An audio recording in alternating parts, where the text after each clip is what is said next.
So if you're a Marlins fan, you're wondering what's next in terms of your manager. If you're Skip Schumaker, you're also wondering about what's next because Skip Schumaker, in a matter of days, by Monday, will be a managerial free agent. And to Skip's credit, he kind of fired the troops up. They won a big 13 in last night to take 2 out of 3 from the Twins and basically put the Twins on the brink of elimination with that game. And so, here was last year's manager of the year. Right now, entering, we're recording this on Friday morning, and the Marlins have 59 wins and 100 losses, and a manager who is certainly much better than that record, who has been nothing but a pro in how he handled a very difficult situation this year, being given a depleted roster after taking his team to the playoffs last year. So Skip Schumaker will lead it off for us on our latest Hitting with Holly episode right here on Man on Second. And before we bring in the great Todd Hollandsworth, reminder, please subscribe to the channel. We're growing this, and the last couple episodes have been very popular. So let's keep the momentum going. Todd Hollandsworth, Holly, my friend, good morning. Great to be with you, Joe. As always, a good Friday. We've got some intriguing matchups this weekend in MLB, which I'm kind of excited to see. This is that time of year where the NFL's kicked off, and certainly we know the popularity of the NFL, right? And the NFL's got a game pretty much starting on Thursday night, and we've got games, going on throughout the weekend. Of course, you've got Monday. So the baseball players are always paying attention to what's going on in the NFL because that's what we do in this country. We pay attention to the NFL. But there are those stories in Major League Baseball that are fun. Now, we probably could eliminate, 13 series or 12 series of attention as far as this weekend is concerned, at least as far as the top teams taking care of business, maybe securing home field advantage. But there are a couple of intriguing series to keep an eye on. The Atlanta Braves are in a very interesting position with the weather and everything that's happened with that and the potential to get in. They got to make a run. So, you hear me saying an awful lot. The playoffs start now. Like we go back to 2003, right? We talk about the playoffs. Well, the playoffs for us pretty much started June 1st, right around June 1st. We felt like we had to win out in order to make a run. And that's kind of that urgency that you start to play with. So it'll be fun. We have some teams this weekend playing with that urgency to get some things done. No doubt, no doubt. And we're also seeing the grind of it because, Arizona entered the month 7 games up on the Mets. The Mets got super hot. It's down now to where Arizona, magic number 3, they got an important series with San Diego coming off a real emotional series in LA when the Dodgers last night beat the Padres to clinch the National League West for, I think, the 11th time in 12 years or something ridiculous. So congratulations to the Dodgers, I guess. But Arizona kind of hit that wall. They with 7 games to go, their magic number was 4, and then they proceeded to lose 3 in a row. Right. And now they're kind of staggering. They got a big game from Zach Allen the other day to beat the Giants to, again, put themselves in a more favorable position. But they got to take care of business against the Padres, who have locked up the first wild card or the 4th seed, which brings us over to the New York Mets are right there in Atlanta. So you got Arizona, Atlanta, New York separated by what? I think a game maybe or half a game. And yeah, 1 game with real interesting with weather wreaking havoc in Atlanta with the storm that has come through the south, the panhandle of Florida, and now making its way into Georgia. And as of now, I think the game is still set to go. But Holly, if that game gets rained out tonight, let's say, the Braves could be looking at a doubleheader on Saturday, game Sunday, and a potential doubleheader with the Mets on Monday, and really having a maybe get away with losing 1 game. Right. And on the flip side, Kansas City needs to win to get in out there in the West, in the American League, excuse me. Yeah, the Atlanta Braves are the ones kind of stirring it right now. I think it's interesting, right? Because you've got the Royals, they're playing the Royals, and then, of course, you've got the Mets games as well. So, you get to this point in the season, and I kind of just alluded to it, at least in terms of, when you start to realize as a team that we need to get our acts together and we got to go. You're to the point now in this season where it's not physical any longer. It really isn't. This isn't about maintaining, the grind of 162 games. You hear it all the time, right? Baseball is this long sport. They play it every day. You got to take care of your body. Like all of those conversations go away. There is no more of that. That's just silly talk. In fact, it goes from most of the season being at the top of a manager's list to really being at the bottom of the list, because now it becomes all hands on deck. And that's really what it's all about. It's like, are your knees moving? Are they working? Good, you're available. Is your arm, it's just a little sore? Good, you're available. You know what I mean? It's things like this where you're looking to get over the top. You're looking to accomplish. You're asking extra of your bullpen arms. You're asking a little extra of your closer. Maybe you're asking a little bit extra of your guys. I'll say this for the Atlanta Braves, in the situation that they're in, it is interesting because they kind of have, because of the weather, a little bit of a bit of a reprieve, almost like a reset. Like, okay, guys, we know what's in front of us. Multiple doubleheaders is not fun. Every game being a playoff game, that level of intensity is going to be high. It's going to be mentally draining. It's going to be mentally exhausting, because that's what generally playoff games are. Every pitch matters, and it's, you're not counting blades of grass in the outfield, as I used to say all the time. Sometimes we'd get out there and we'd be so bored, you're just looking around. And no, that doesn't happen. I mean, you're on your toes for every pitch, every little thing that's going on. And so you're just so mentally engaged in every little thing and every detail, because that one play, one way or another, can determine a lot of these games. So very interesting for the Atlanta Braves in that they got the weather reset. So they've had some time off to kind of prepare for this. Well, I don't want to call it a huge mountain, but they got to win out. Basically they've got to kind of handle business and go at it that way, with that mindset. So it's like every guy in the clubhouse knows what's going to be expected of them. They're very easy messages to give for managers. They're great because it's like, guys, your hamstring's 50%. That means it's good. You know what I mean? It's not the other way around. We're not guarding against anything. We're laying it all out on the line because we got somewhere we want to get to. Yeah, let's flip on before we really kind of dive into this. I want to talk to you about execution and getting the job done. And we kind of saw it, in the Marlins game last night. In full transparency, I didn't see it because I don't know how about you, Holly, but I had DirecTV, and then they had their little dispute with Disney, and so ESPN was off the table. I couldn't see games for like 2 weeks, so I switched over to YouTube TV. So I don't have Bally's anymore, so I can't watch the Marlins, and I have the MLB ticket there, so I can watch all the other games, but the blackout rule applies. So I haven't seen what the Marlins did, but I was tracking it, and we will kind of give a hat tip to Skip and getting the guys to play that spoiler role. And what I noticed though, just following the game. 2 straight innings, the Twins absolutely needing to win this game, coming back from 4-1 or 4-0 down to send it to extras. They both gave up a run in the 10th, but then in the 11th and 12th, Twins pitching didn't allow the Marlins runner to score. And the Twins, this is my point to you. When do you start playing the game a little differently? Obviously, one of those innings they tried a bunt because there was an intentional walk, but the guy popped the bunt into a double play, which is a lack of execution, obviously. Sure. Another time is just swinging, the pitcher, because you can see the pitchers are doing the 7 straight sweepers, and the hitters have the same exact foul ball swing until they don't get the job done. When do guys either change approach? When do you get away from the script? When you need to do something as simple as move a guy over and try to get him in, you could get him in and win a game when you have everything to lose if you don't do this.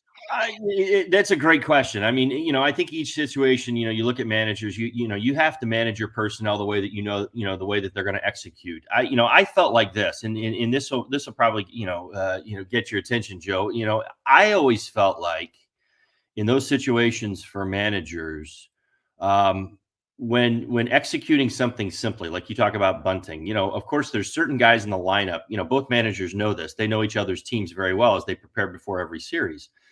You get into games where, what guys will do what, like when we get to that point in the game and you're looking for execution, I'll just keep it simple as far as numbers in the order. Guys at the top, maybe guys at the bottom, they're going to be the ones that do the bunting. And then the guys in the middle, those are the guys that we let, do their thing. I always felt that there was a very gainable advantage when you were able to ask we'll call them marquee players, the guys in your middle of the lineup, to do things that the other team doesn't expect. And I always felt like that was the advantage. That was the thing. When you say to your number 3 hitter, sometimes you're not going to do this many, but you say, one time, bunt this guy over, get this guy into a situation, put a runner on third with one out when nobody expects it, because the other manager doesn't expect that. See, so that's a gainable advantage right there. Of course, you've got to execute, you've got to go out there and play the game. But I felt like that was really one of the huge keys to us in 03. And for reference, I mean, I like to reference the one World Series championship team that I was on. And I've said this many times, in the years since 03, that never really gets talked about that much. But I believe if you go back in the records and, look up, I think all of us had a sacrifice bunt at one time or another. And I guess that's kind of my point. When your number 3 hitter drops down a bunt out of nowhere and the other team's not expecting it and they're just giving it up, they're like, okay, well, we'll take the sacrifice bunt from the number 3 hitter, because they see that as, okay, that's an advantage. He gave himself up for his team. But what a lot of times that does is that it just brings this emotion into his team's dugout. The number 3 hitter who dropped the bunt down. It's like, I'm laying myself down for you guys the way that you really have kind of all maybe been laying yourselves down for me all season long, because I'm the guy in the middle of the lineup, so to speak.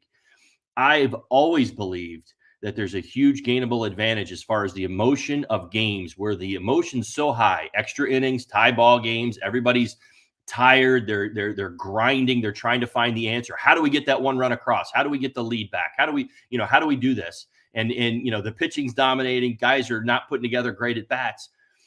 And sometimes you just have to kind of break up that monotony of just, sending 3 guys up, 3 guys. Oh, well, we're not going to do anything here because we get our 2, 3, and 4 hitters up. Well, we'll score. And then, it's funny, you get into that point in the game and you watch, the other team mow down your 2, 3, and 4 hitters because your 2, 3, and 4 hitters are tired. They've been out there. They've got 700 at bats under their belts already.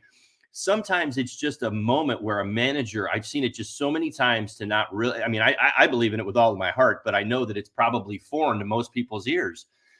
But when I see those moments where a manager says to, your 3 hitter, hey man, drop one down. Watch what it does to our dugout, our dugout, not the other team's dugout. Because the other team's like, okay, give it up. It's okay. We'll take your 3 hitter off the board and we'll give you another base. But what it does to it, your dugout is it tends to bring up the whole team, kind of a rally around that sacrificing oneself for the moment. And I've just always been a firm believer in it. And most of the times I've seen it executed, it's worked out well. You find that guys, when they're in those situations, most number 3 hitters aren't practicing bunting in spring training. They're not practicing all those little tiny little things that we talk about. But when the game's on the line and you got to get it done, I've seen more guys come through. They know how to do it. They'll just get it done. There's probably a little grace there because, the third baseman, the first baseman aren't crashing as hard because they're playing back because of the 3 hitter. But when the guy gets it done, it just infuses the dugout to, this is a team game. This is a team sport, and we've got to do this together. This isn't the idea that if our 2, 3, and 4 hitter don't hit, that we're not going to win. It becomes, okay, listen, I'm going to give you the opportunity, 5 hitter, 6 hitter, 7 hitter, to drive in that run by giving myself up.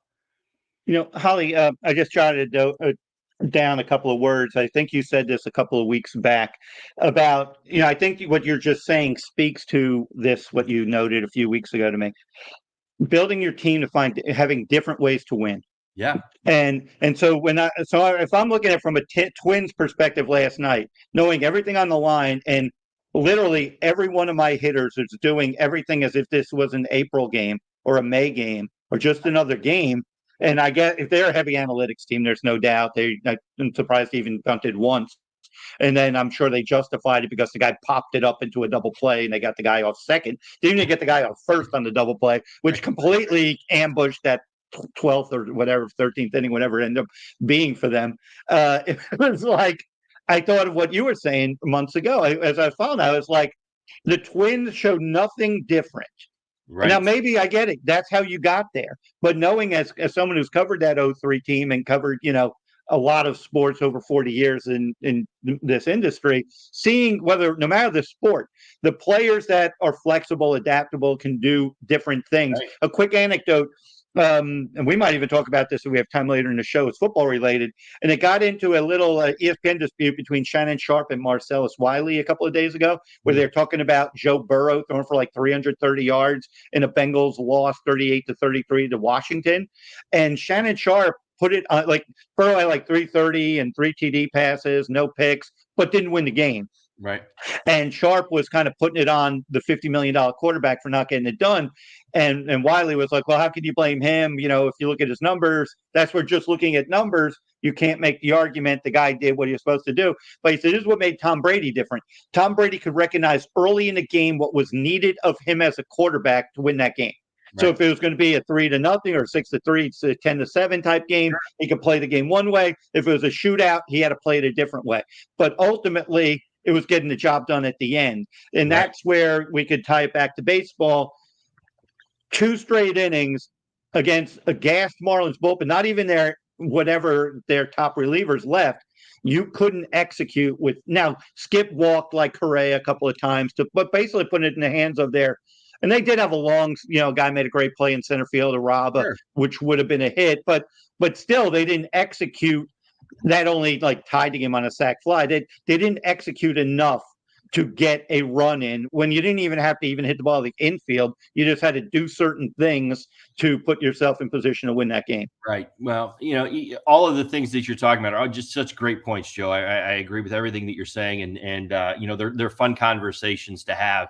And what I feel even coming out of just listening to you right there is, something that's been said to me and a million other maybe not a million other professional athletes, but most professional athletes, they hear it at some point or another, because it's just, it's such a simple phrase, but it gets trampled down because it's completely misunderstood. And it's everything that we're talking about this morning.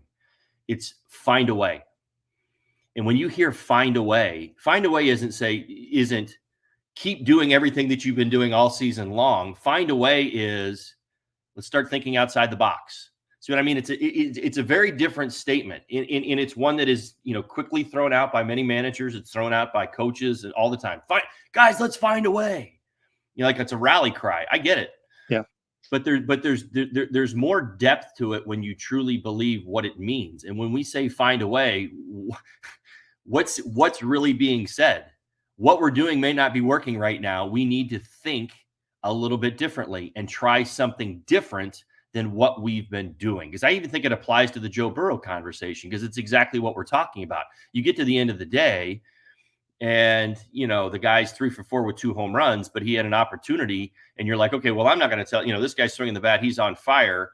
He comes up with a situation with a runner on third, and we know that a ground ball gets the run in because the middle infielders are playing back, and he hits he pops it up. And we justify it by saying, okay, well, he was the hottest hitter in our lineup today. He's 3 for 4. He's hit a couple of home runs. He's been the guy, but the game's on the line, and it's a very simple task that's being asked of him.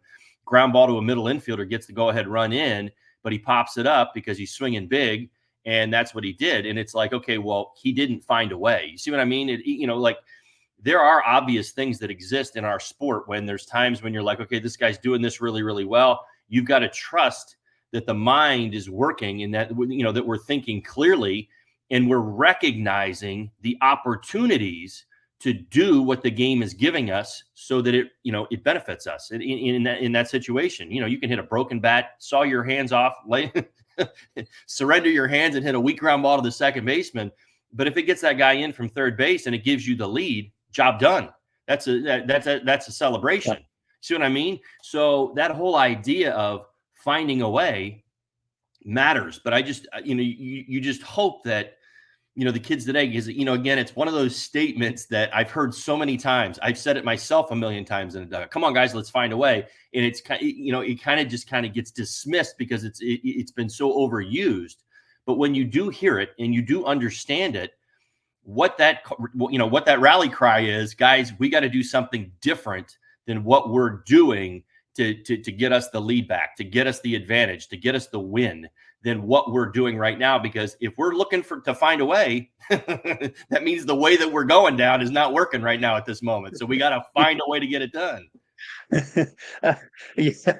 And in closing on the role that Skip Schumaker had, it's kind of your thoughts on what, obviously 2 years here, assuming he's how do you feel he gets his team to play. I know the record is Sure. what the record is, but he gets his team to play. He gets buy-in. He obviously has built great relationships with players. His reputation's really good, and he's about to find his way into managerial free agency.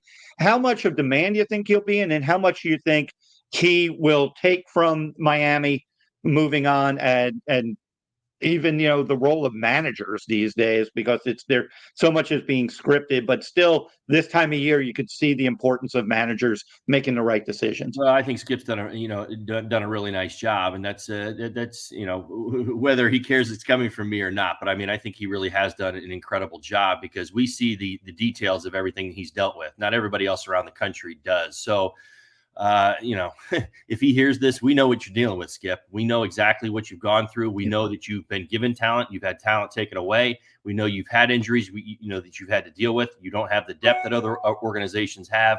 You're in a position where you've had to manage this team with your heart and soul. And that certainly showed itself last year. And it certainly showed itself this year. And I think it certainly showed itself here recently as this team hasn't quit. And that's really the key. And that's what's going to bode well for him. So much of the key of great managers, in my opinion, is the ability. And I always start with Tommy and I work down from there. When I say Tommy, I'm talking about Tommy Lasorda, my first big league manager. His greatest attribute was he was an incredible motivator, and that's it. Wasn't always the best game strategist, didn't always run the bullpen the right way, but above everything else, his heart, his mind was in the right place, and he believed everything that he was, his convictions were complete. He knew what he wanted to do, whether it was sending a lefty up to pinch hit against another lefty because he had a feeling. He would say things like that, and that's where he managed. I think that in some ways that has escaped Major League Baseball because at the end of the day, all these managers have to answer for every little thing that they do. And when they go off script, there's somebody that they've got to answer to. So, having the skill set that Skip does and to be able to keep his players motivated, regardless of the level of talent, bodes well for him with wherever he lands. And I think in a lot of ways, most people, Miami has become a place, unfortunately, for Marlins fans that it's out of sight, out of mind most of the time. Most of Major League Baseball around the country isn't always paying attention to what the Marlins are doing and what's going on down there because it's always changing. And he's dealt with a ton of change. You think of what his journey has been in, just a little bit south of 400 games that he's managed in his career, including spring training and everything else. He's dealt with like everything that a manager could honestly deal with. I mean, he's had success. He's had to deal with complete transition and moving backwards. He's had to change with different bosses coming in, coming out, different philosophies coming in, coming out, all while keeping I don't want to say a fake happy face on, but understanding what he's got to deal with. And when I say it that way, we all have convictions. We all know who we are and what we believe about this game and what led us to our success individually as people and individually as managers and as coaches. What are our key ingredients? What do we bring to the table? Skip has never gotten away from that, and that's to his credit. That's the best compliment that I can honestly give him. And what I mean by that is he's kept his players motivated, and that's why I kind of went back to the Tommy point. Tommy was a tremendous motivator, and when you're a tremendous motivator, you're going to pull out the best of your players. Now, they may not always be the most talented players, but you're going to pull out the best of them. And when you have a meeting, you know that you've got everybody's attention. Guys aren't facing the wrong direction. Guys are engaged. Guys are listening because they value their manager. And that is a hugely key ingredient to successful managing, in my opinion, is that when you have a meeting, you've got the attention of the whole room. You're not having to kind of bring guys into this. You got everything moving in the right direction. It doesn't always formulate, doesn't always translate into wins, but it certainly translates into respect. And those things that I talk about all the time: respect, integrity, character, determination. I want to win. Whatever you've got to bring to the table, I'm going to bring it to the full. And my manager motivates me to do it at the highest of level. And I've always believed that Skip has done that. And I think that's going to bode well for him wherever he lands, whether it's another managerial job, as some openings are starting to pop up around Major League Baseball, whether it's as a bench coach, wherever he lands, he is going to be an asset to the people around him. No, very well said. And I hope Skip does see that. And And just keep this in mind, Ollie. He's had a deal with, I think the roster is more than 70 different players have been on his roster, something insane. Right. Well, and the And just level of talent too. I mean, that's the thing. I mean, let's just be yeah, fair. I mean, I'm not yeah, trying to he's be hard getting on him. DFAs. He had a playoff caliber bullpen. They traded every one Right. of them basically, and he's got to mix and match to do it as much his way. And Skip will be missed. And he did a great job under the circumstances, and we certainly wish Skip best, whatever the decision is next time. But as we kind of segue back into the teams that really have gone for it, and are the teams that are trying to get to the postseason, not just the postseason but advance. Holly, you did touch on the mental aspect of it. Mhm. Um, what did you notice guys doing? What did you do, to be mentally prepared for whatever moment presented itself to you? Well, and that's the thing. There are always things when you think about 162 game season. My second sport was football, so I kind of gravitated between the two. So, football is a completely different mindset than a baseball player in that every time you play every week, you had instant hype. You had instant playoff atmosphere. It didn't matter where you were at because you only got to play one game a week and you practiced an awful lot. Baseball is very different. You practice a lot less, you practice a little, and then you play every day. And that's kind of the way that it works. So in baseball, what I learned was that you do have to find ways to motivate yourself outside of the obvious, which is, you've got a game today and you want to win. I want to be great, right? You talk about the teams like Skip with the Marlins. You got a chance to go up and do something to the Twins, maybe knock them out of the playoffs.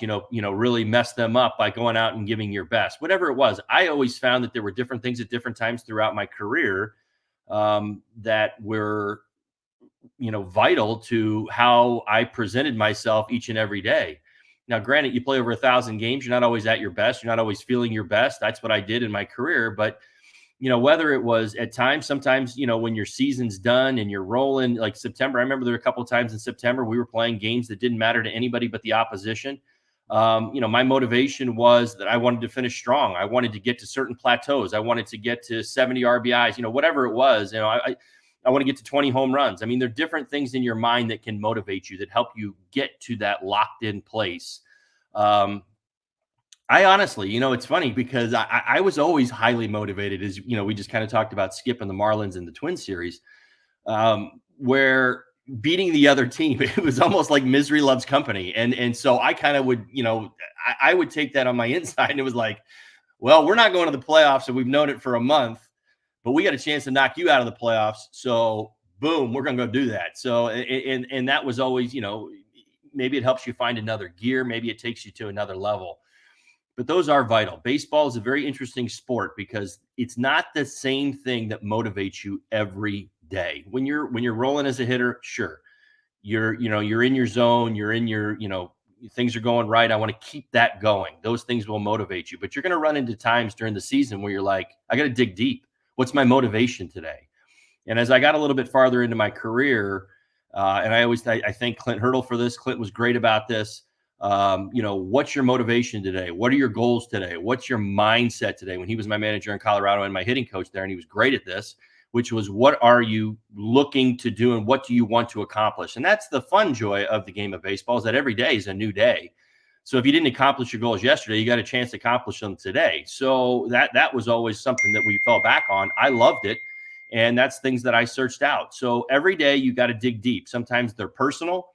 Sometimes it's the team. Sometimes you get into that spot. We talked about it just a few minutes ago. All hands on deck, Joe, right? So that becomes the team concept, which is the most fun baseball that you'll ever play. Guys aren't worried about their numbers. I'm hitting 259, but I want to hit 260, whatever. You're not worried about those things. You're worried about finding a way to win.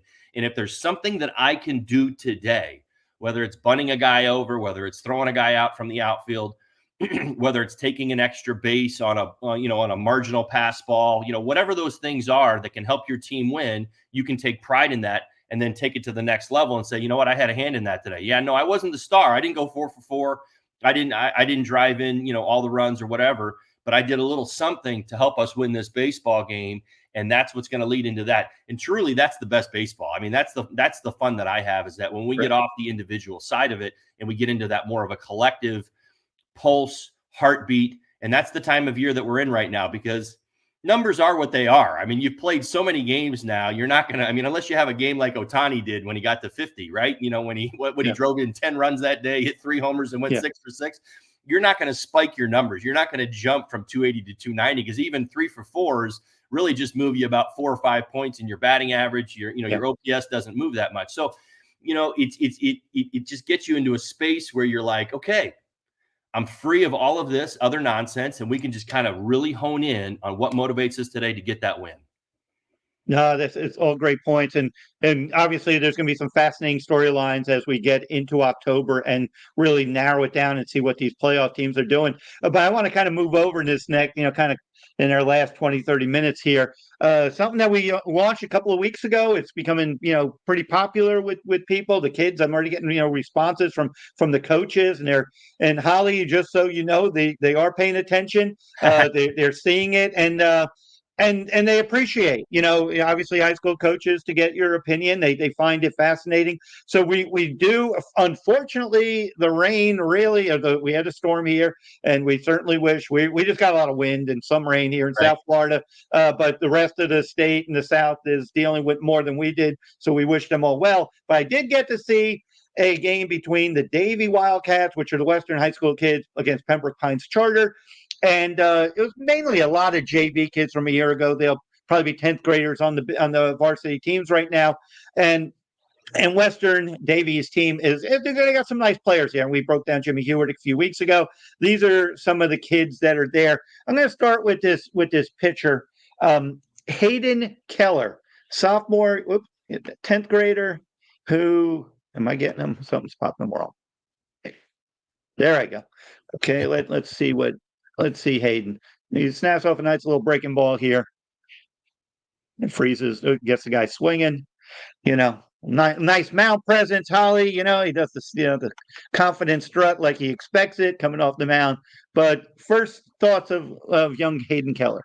Well, I mean, really, the first thing that I see there now, it's an elevated breaking ball. The hitter himself looked to me like he was probably thinking fastball, got a breaking ball, and was out in front. You can see the barrel that was a little bit in front of the baseball there. So he was fooled by the pitch. But that does really speak to a lot of what you see in high school.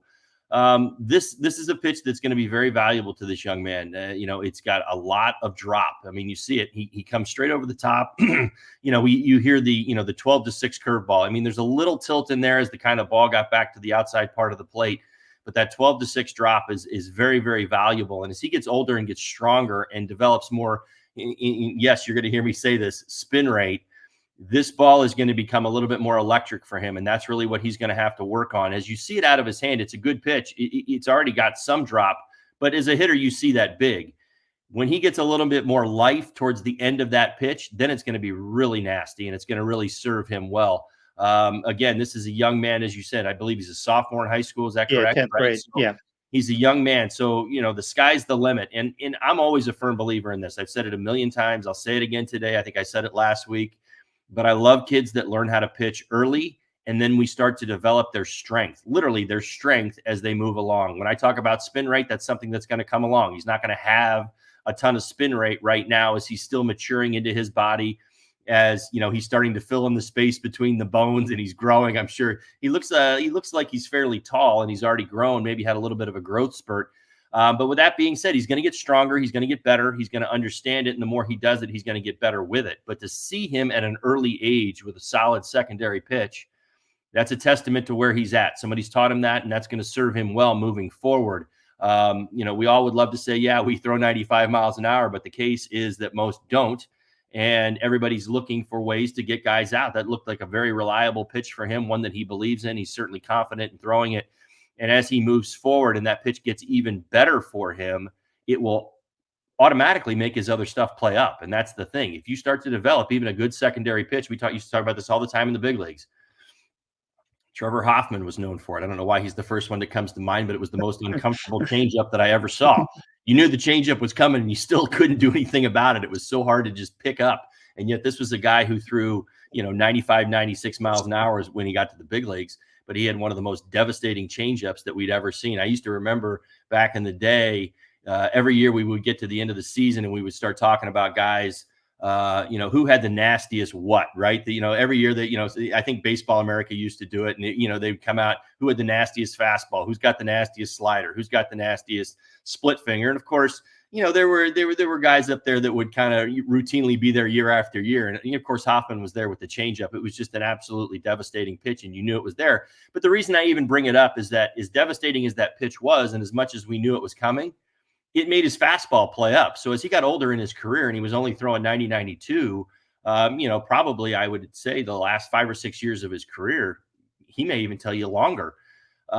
It made his fastball play up because, we'd get in the box and we were just so aware of this changeup that we did, that we wanted no part of, really, that we were trying to defend ourselves against, that you'd watch him just dot 92 mile an hour fastballs inside and outside, and it would freeze hitters because we were all up there trying to deal with his changeup, because that's what we had put into the back of our minds. And what you didn't go up against Trevor Hoffman thinking, okay, well, I'm going to jump on the fastball as soon as he throws it, because he'll just throw you. It was almost like he was so good at reading hitters, which, most guys who have found success in the league, they're very good about that.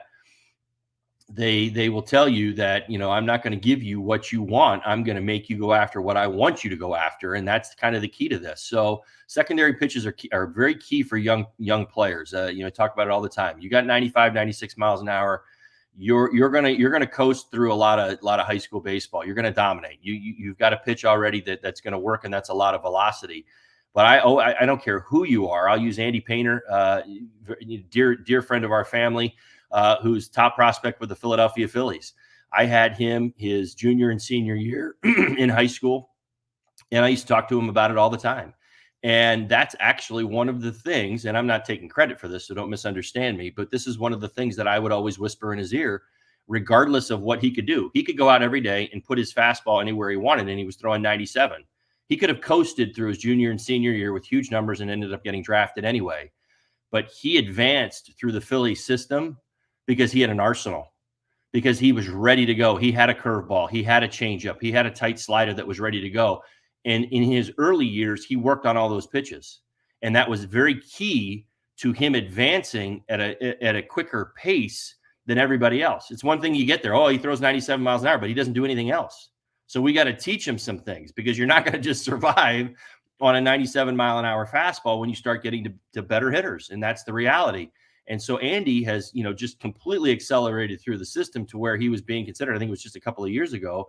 He was fighting for a rotation spot at the ripe old age of 19. So What does that tell you? I mean, this is a kid who had polish, who had practiced his trade, who understood that I need to have more than one pitch, even though I am one of the hardest throwers in high school baseball around the country, but I need to have an arsenal to go with it. And it served him well. No, obviously, really good points. And one thing I do like about where the Western program is right now, they have a lot of upperclassmen pitchers. Jimmy Hewart's a sophomore, a junior, much physically bigger. And we talked about him. He's, already throwing 95, 96, and he's going to probably be drafted. Mm-hmm. But with Hayden, because Western has some pitching depth at the varsity level, he'll get in the varsity games, no doubt, but sure, he won't be rushed, if you know what I mean. He obviously needs more development. So I could see him pitching a lot JV, and then, seeing time. Hopefully, and keep in mind, we're in September, about to turn October. Who knows what he's going to look like in February and March and April? Right. And maybe he could really become a big factor for them. But I did like him, and great point. I hope Hayden hears this and gets something out of it. We're going to get into your lane, our first hitting video. Holly, I know you've been itching for some, but right now, partly is these hitters aren't seeing much. There's so much rainouts. I see guys in batting cages off machines. They're not looking good. So I'm not going to just throw a video up of a guy getting blown away by a 70 mile an hour machine at 45 feet. So here let's bring in Gavin Andrew, again from Western High School, sophomore. I think he catches. Yeah, it's a good swing. I like what I see there. I can't see the pitch from the side angle, but it's Yeah, you know what it is over at Pines Charter. I kind sure, of sure, lock in sure. at the plate. Right, It's right. kind of hard unless you're right behind. But Hmm. what I liked here, Holly, before you get breaking into it, notice there's a guy on third. I thought he had a good, he had a nice tight swing and just did what the job took, was put the ball in play, get the run, and he happened to find left field with the ground ball to left. Yeah, and I like the balance. I mean, there's a lot of good things going on here with this young man's approach. I mean, the one thing that you see right away is that he's got loose hands, which I like to see. That's always key. It doesn't always have to present itself in a bat that's wagging back and forth. But you like to see those Explain loose loose hands. hands, Holly. Well, loose Explain hands, loose hands. you kind of see it in him. He's wiggling the bat just a little bit, but there isn't a great deal of tension. You don't see the tension. He looks very relaxed. He looks like he's very comfortable in the box. He's Correct. not, trying to, even his step to his step with his lead leg hits the ground softly. Like we always used to talk about stepping on the egg, right? You step too hard, you're creating tension in your body. And when you create tension in your body, everything seems to just kind of want to tighten up and just kind of gets off, off kilter, so to speak. It really is good. I like what I see there. He's got the loose hands. I wouldn't always present that way. I was very still. So I kind of kept my hands in here, but even though I had those loose fingers and those loose hands, you couldn't always see it that way, but I identify it very easily in his swing. You could demonstrate again, Holly. I think the view is a Well, little I better. just kind of like, I was a very still. A lot of times I loved, for me, I was a big leg loader. So I wanted to get my weight back. So in my mind, when I got in the box, I was a little bit more still up here, but I always wanted to load with my leg and get my weight on my backside. And that's how I would always remind myself to do it. But still, I was trying to maintain what that young man has, which are those loose hands, that idea that I'm going to be quick and not be, so strong in the grip. You don't want to, Reggie Smith used to tell me all the time, Holly, when I was a young hitter, you look like you're working that bat over so much that you're going to turn it into sawdust, like you were holding it too tight. And I understood it when I got there, because to me, it was like, okay, I'm strong, and I'm going to get in there and I'm going to swing hard and do all these other things. And in fact, what you really want is just the opposite of that. You want is little tension in your body as you can get to, because you don't want to be tight, because tightness generally creates a hard step. It gets you off kilter, gets your swing off path. It does a lot of things that don't really benefit you. And so the idea is, as a hitter, you want to stay loose and relaxed. You see with a lot of major league hitters, and it's a way that they kind of let, you hear guys talk about it, in with the good, out with the bad, right? You'll see their breathing. And that's very key to a lot of this. And you take that deep breath in, you kind of let it out, and then next thing you know, your body relaxes, right? That's what you're searching for. Because when you get into the box and you're facing a guy that's throwing hard, you get in there, the tension wants to come, and you kind of have to fight it sometimes. But what I see with this young man is good. Look, you see the nice load to the backside. He finishes through. He's got a strong front side as well, at least in terms of getting that leg straight and keeping the weight behind his front side. He does technically, I mean, this is a really, really good swing. Of course, I don't know the pitch, but you look at everything as his weight transitions. Right there. His belt buckle doesn't push forward. He finishes at the pitcher. You see where he's stepping. He's stepping back at the mound, so that's a good step there. Everything about his swing, the bat's wrapped just a little bit around his head, which, maybe you can tinker with that over the course of time, but it's not there's nothing like, you got a life-altering change your swing here. It's really simple. He's got a nice, quick approach to the baseball. And what I love to see is that this young man's getting a base hit, and he's playing the game. And that's the key. I say this all the time, Joe. You've heard me say it so many times. I'm hoping that you don't tune me out right now when I say it again, because I'm going to say it again. And it's so repetitive, especially with young hitters. Guys, teach yourself how to hit. Teach yourself how to be a 300 hitter, a 400 hitter. And then let's worry about the power. Let's worry about, okay, I can add a little bit now. Let's get the ball over the fence. But until you learn how to approach pitchers, put together a game plan, and execute consistently and be a great hitter, hitting the ball over the fence should be the last thing that you should be thinking about, because you're looking for results consistently. And when you start to get the results consistently in high school, then you start to work on the power. The power does not come first. It can't. It's not possible. It's through process that we learn how much power we have and how to tap into that power. But we have to take the baby steps first, which is be a great hitter, before we learn anything about how far we can hit a baseball. And he also has that two hands. He's not one of those who lets go of the bat. I mean, we see some of those guys, and you know, with the second hand, the lead hand will kick off. You see, he has pretty much two hands all the way through. Talk about that aspect of his Well, swing. just short swing. You do see this a little bit more with righties than lefties for some reason. For me, I very rarely did it. Honestly, my Yeah. top 10 came off, but for me, it was because I have short arms. And so I always wanted to I was always about creating force to the point of contact and then releasing because my left arm just didn't reach. I had these tiny arms. Well, they feel tiny and they are tiny. So I had to stand close to the plate. I had to cover the plate. I had to stand right on top of it just to reach even a lot, the outside corner an awful lot. So, those are all adjustments that that you have to figure out about who you are and how God made you and the gifts that he's given you. So when you see that short swing, one of my youngest son, he routinely keeps both of his hands on the bat. It's a powerful swing. It works. Is there an advantage to keeping both hands on the bat? Well, number one, it's going to keep you shorter, and it's going to keep you shorter naturally. But with that being said, it's not the be all end all. I wouldn't say that this is something that you have to do in order to find success because it's really not true. But the reality is that when you do keep both hands on the bat, you do tend to stay shorter through the zone. You do react a little bit quicker, especially on the ball inside because your hands are already staying on. Where, I remember there were many times where, that top hand had come off and I'm fighting it off with one hand on the bat. But that's how it had to work for me because I was always very, to me, it was always about being short to long forward. And I wanted to be long towards the pitcher where my hands would get out and I could use my power and I couldn't use it, deep. And I couldn't use it always with two hands on the bat, especially with a pitch away because I couldn't always reach it. So I had to kind of release a little bit of that top hand. So it works both ways, but fundamentally, that young man has a really sound swing, and it's definitely going to produce good results for him as he again grows into his body and starts to move forward. Oh yeah, really, really good point. Holly, any other things that just will that kind of wraps up with these two guys? Thanks to Hayden and Gavin. We appreciate them playing. They're Oh both yeah, sophomores and wish them nothing but the best. So, and that's the beauty of it. Like you noted, they're playing. Now's the time of year. I'm a big believer fall ball is for more of development, instruction, work on what you need to work on. That's why even in that game they kind of rolled pitchers over. You give you five batters, you're not so much worried about the result all the time. You're worried, you're just concentrating on the work and the repetitions.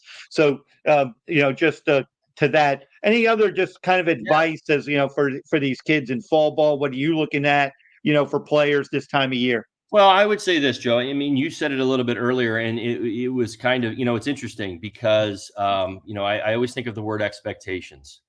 And one thing that I felt like, and it was, and again, really my opinion, because I've lived in my body and I'm the one who lived it out and I'm the one who processed all the information from all the different places that I got it.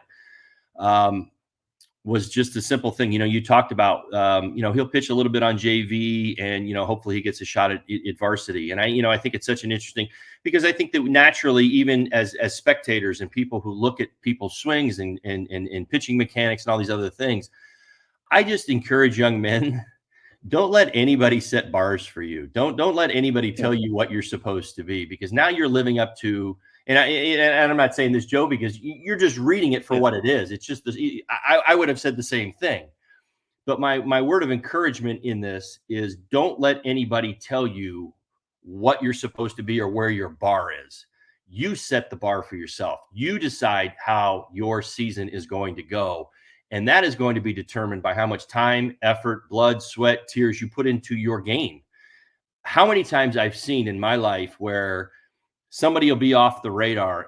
Literally, it happens to just about every big league team, at least in one player every year. And it's not always reported. It's not always talked about. It's not always the thing that we see as the front and center storyline, even at the highest level. But every year, every manager will tell you there's a guy on his team that surprised him. And what I mean by that surprised is that, this person, there was a level, there was a bar of expectation that manager had set for that person. 200 at bats. He's my utility infielder. And this is what we were hoping. We were hoping that he would give us great defense. He hit a little bit, maybe, hit 250, 260 for us, maybe pop a couple of home runs. You get to the end of the year, the guy gave you 400 at bats, he hit 290, and he hit 10 home runs for you, and we don't know where we would have been without him. See, that's the key to this game, and is that player, whoever that player is, because I just made him up, but that player went into his season ready, excited, anticipating opportunity. And when the opportunity presented itself, he was ready for it. And that's so much the key to this game. Very few players just waltz right into their career and just start meeting the bar of expectation, or whatever you want to call it. Even in high school, I see it everywhere. And honestly, I see it more in high school, Joe, than I see it anywhere else. Is young players who are hungrier than their teammates and who go out and get themselves a great year. And that's all attributed to their mindset, their focus, their work ethic, and everything that they want to be that year. When everybody else was saying, he's not starting for us, he's not ready, injury happens, you're swinging the bat really, really well, and next thing you know, we got to play you every day. It truly is how it works. And just about every person that I've ever run across, whether I'm talking colleagues of Major League Baseball or not, really has one of those stories to tell about their own journey, where they were in a position where maybe they weren't the guy at the moment, but they became the guy because they stayed ready, they worked hard, they kept their mind right, and they kept pushing and challenging themselves to be more than what everybody was expecting them to be.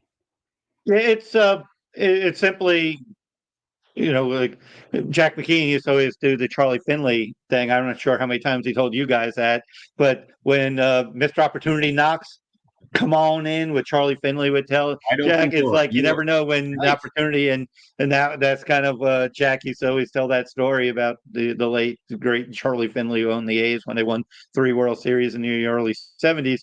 But he was known for wheeling and dealing, and he was always next guy up opportunity, and that's what Holly is speaking to right now. And I think that's the message to all our players.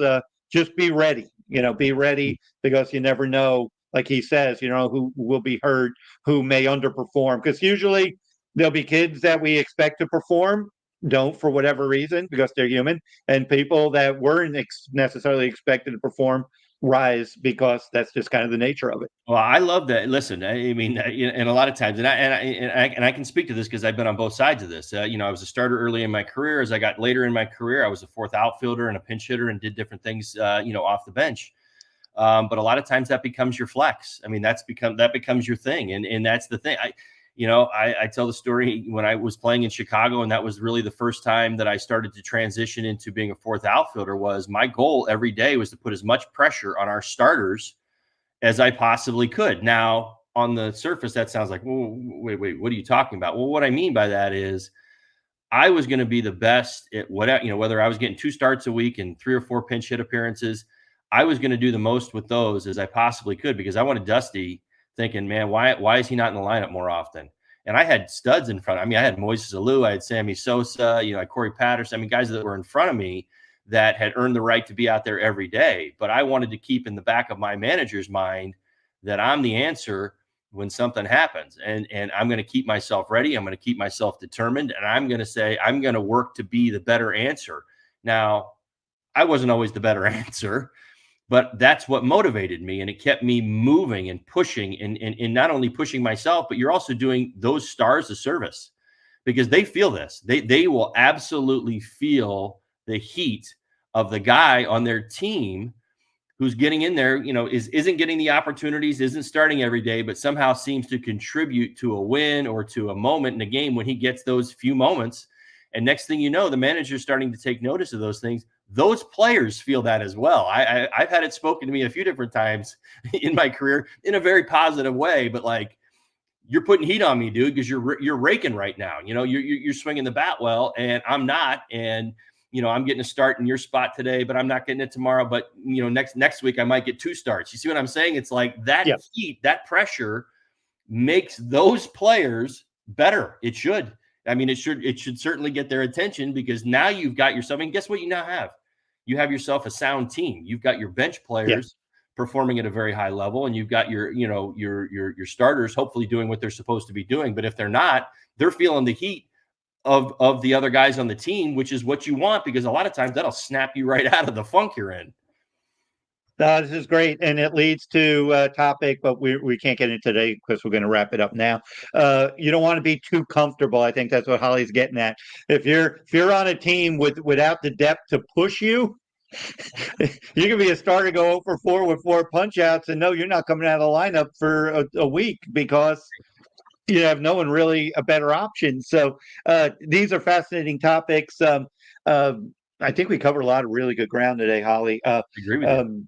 Yeah. So yeah, we'll just keep this energy rolling. Any final thoughts you want to pass along before we get out of here? Well, just a lot of fun. I'm really excited to see what happens this weekend. I'm keeping my eye on the Atlanta Braves. They're kind of my team right now. I think just a lot really is sitting in front of them, and it's at least in terms of games, because of the double headers, they've got this mountain that seems, can they get over it? And this is a team who has been kind of one of the teams over the last few years in Major League Baseball. I mean, they've been, to the World Series. They've won the World Series. They're constantly going to the postseason, and here they are in a position where they're going to have to dig deep. They're not at full strength. They've had guys go down all season long. They've lost Riley. They've lost Acuna. They've been in positions, Albies has missed time. I mean, they've had all Strider. These guys in and out of the lineup. Yeah. I mean, Strider, all of this stuff's been going on, yet they've kept themselves in the conversation, which I think is a testament to the organization, a testament to their manager, Schumaker, and to the organization as a whole. This is a team that's not going to quit. They're going to push. That's why the Braves fans love their team. And it's going to be a lot of fun to watch, because this is a team that's got to keep pushing. So, they're going to have to find a way. It's going to be they're not going to get a lot of sleep. There's going to be a lot of tired bodies, potentially at the end of the day on Monday. But at the same time, they've got a goal in front of them. And in a weird sort of way, if they handle their business, they will get to where they want to get to, but they've got to handle the business. Yeah, and watching Arizona for obvious reasons as well, sure. and they got to see if they can. It was certainly there in front of them. Now they have to kind of do their business and either rely on others to get them in, or do they win out, or at least take 2 and 3 from the Padres and put themselves in the position to advance? Because ultimately you just want to get in, but I guess you feel a little bit better when you won your way in rather than backdoored in. Don't ever count on help from other teams, because it will not come. If it does come, count your blessings, but don't count on it. That's never. You can't play that way. You can't manage that way. You got to think about it like we got to handle our business. And here at this show, we're not counting on anybody else to grow this. We're growing this here on the Hitting with Holly podcast. Great show today, my friend. Stay safe, with the storm. And does Trey have a game this week does he got a game tonight? Yes, he's got a game tonight. He's got American Heritage Delray, so he'll be playing tonight at 7:00. Everything down here, we got a lot of wind. We didn't get a ton of rain. We're very grateful, but at the same time, all of our thoughts and prayers are certainly going out to everybody that's in the way of this storm. I mean, you could just see as this thing started to materialize in the Gulf, it got big, it's huge, it's rolling through the South right now, lots and lots of rain and storm surge. I know North Florida is dealing with a lot of this, so our thoughts and prayers are certainly with everybody who's dealing with these circumstances. This is the last. We've been very blessed the last couple of years. We've had a few of these storms kind of roll past us with a lot of wind, but not a lot of rain or storm surge, and we haven't had to deal with a whole lot. So everything's kind of back to normal down here. In fact, there was very little conversation as far as what we thought we were going to have to deal with, and we didn't have to really deal with much. But we know our friends to the north are, so our thoughts and prayers are with them. Absolutely, absolutely. Everyone hunker down, take the sign seriously. Don't step in puddles or any kind of water. Be careful driving in it as well. With that, we'll be back next week on Hitting with Holly here. Obviously, everyone, please like, subscribe, comment. That always helps too. Gets us in the algorithm a little bit more, but we're plowing through. We're not taking no for an answer. And with that, we will catch everybody in the next video.